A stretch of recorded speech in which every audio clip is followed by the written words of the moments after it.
पन्ना है माता जी। नहीं माता जी, आप बोल रहे थे कि आज संस्कारों की बातें बहुत अच्छी बता रहे थे। मैं आपकी करीब करीब शाम को सुनती हूँ और उससे बहुत ही ज़्यादा लोगों को फ़र्क भी पड़ता है और आपके लिए बोलते भी हैं।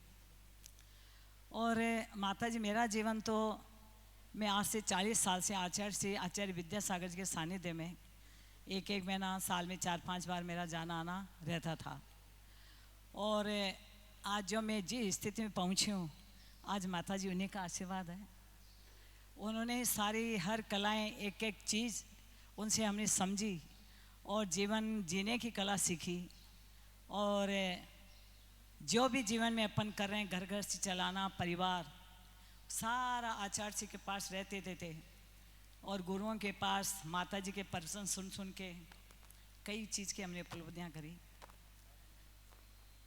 मैंने माता जी 16 कांड जी उपवास आचार्य जी के सानिध्य में किए, 40 शुद्धि के उपवास आचार्य जी से लिए थे और अब गंधर्वले के उपवास मैं कर रही हूँ। और मेरे उपवास मैंने कई उपवास करे, वो आचार्य जी का ही आशीर्वाद से मैंने किए थे।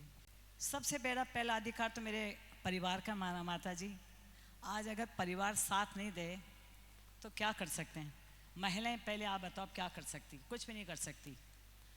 तो मेरे परिवार का पूरा आशीर्वाद था कि बच्चे मेरे बहुत अच्छे हैं, बच्चों का, मेरे सास ससुर जी, ये सब का ही बहुत आशीर्वाद की वजह से मैं आज यहाँ पहुँची।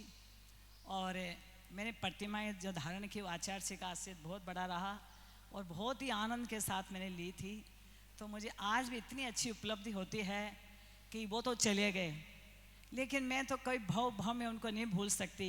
आगे भव में मेरी भावना है कि मुझे ज़रूर वहाँ मिले। मैं वाक्यों के आचार्य से आप मेरा उद्धार करके गए थे और माता जी मेरी एक भावना है कि एक टाइम आया कि मैं दीक्षा भी लूँ। ऐसा आप आशीर्वाद दो, क्योंकि आप अभी बोल रहे थे कि जीवन, अब कल देखा था फ्लैट का क्या हुआ है। क्या जीवन अभी आप नीचे उतर पाओगे? ये बताओ पहले। अभी यहाँ तक नहीं जा पाओगे। तो अपन समझते हैं, हम क्या सोचते हैं माता जी, हमारा तो राजपाट है, पैसा है, घर बार है, ये तो वो फ्लाइट में हुआ है, हमारे नहीं हुआ है। हमारे नहीं हुआ, वो तो वहाँ उन लोगों के हुआ है। अब हम अभी एक कदम यहाँ धरेंगे तो पता नहीं है कि क्या होगा। तो ये अपने को सब कुछ समझना चाहिए कि धन, पैसा, दौलत, परिवार, कोई कुछ भी नहीं है। अब वो वहाँ के वहीं रह गए, बैठे के बैठे। कौन सा परिवार था? कोई माताजी अपने पति के पास गई थी, काम धंधा बिजनेस के लिए गई थी कि मैं जाऊँ, शादी होके ही जा रही थी। 2-3 उदयपुर के बच्चे थे, पढ़ने के लिए जा रहे थे। और कोई कैसे जा रहे थे, ऐसी बड़ी खुशी से उनको विदा किया था।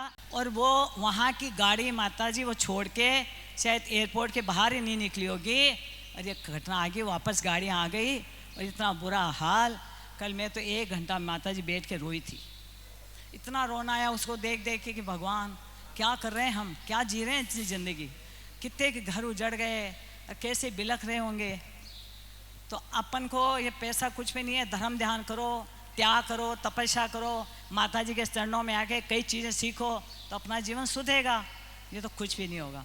माता जी, हम 1-1.5 घंटा स्वाध्याय करते हैं, ये सब है स्वाध्याय करते हैं दिन में, 1:30 बजे से लेके और 3-3:30 बजे से हमको स्वाध्याय में। और सामूहिक अभी विधान चल रहा हमारा श्री चक्र महामंडल विधान संस्कृत का, वो हम करके आए हैं। आज विधान करके जल्दी, आजकल दिन उग जाता 5 बजे, तो 5:30 पौने 6 से करके और 7 बजे तक करके हम रवाना होके आए हैं। तो मेरी भावना थी कि भगवान के दर्शन करने बहुत टाइम हो गया और माता जी के पास भी आने का मन था, तो ये मन बना के हम लोग आए। तो बस ये भावना है कि हम जिंदगी में धर्म, सब जिंदगी चीज़ें छूट जाए लेकिन धर्म से वंचित नहीं रहे, गुरुओं से वंचित नहीं रहे। तो आप लोग भी यही भावना है। मेरे लिए खाली बोलते हो माता जी, बोलने से नहीं होता जब तक खुद नहीं करेंगे। माता जी कितनी अच्छी बातें बताती है, रोज़ सुनो तो सही। आप यहाँ नहीं आ पाते हो तो टीवी पे शाम को आती है, तो सुनो, इतनी अच्छी अच्छी ज्ञान की बातें, एक एक चीज़ अगर उतार लो तो आपका जीवन सफल हो जाएगा। बस हमने तो ये पाया और हमारा जीवन तो ये लक्ष्य है, एक दिन गुरु जी गए वहाँ हम भी पहुँच जाएँ। बस यही माता जी आशीर्वाद हो।